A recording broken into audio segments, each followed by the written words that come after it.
পাকা বাড়ি তৈরি করার জন্য ভিতেতে টেম্পু ঢালাই দিতে হয়। তো টেম্পু ঢালাই দেওয়ার জন্য কি কি মাল দেয় সেটাই তোমাদের সঙ্গে আজকে শেয়ার করছি। বালি, তারপরে বড় বড় তারপরে আবার দিয়ে এর উপরে দেখো আবার সিমেন্ট দিয়ে দেবে।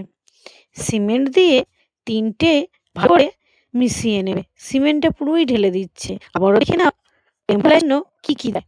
তুমি বালি দিয়ে দিল, তারপরে বড় বড় টনচিপ, তারপরে আবার বালি, তারপরে সিমেন্ট।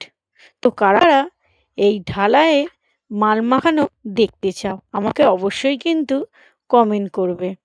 দেখো মালটাকে ভালো করে মিশিয়ে নিচ্ছে তিনটে। কত কষ্ট করে মিস্ত্রিরা কাজ করে তাই না। এই যে ভিতে ইট বেছানো হয়ে গেছে, এবারে ঢালাই দেবে। তো কেমন লাগলো মাল মেশানো আমাকে জানিও। আজকের মতন আমি রাখছি। টাটা।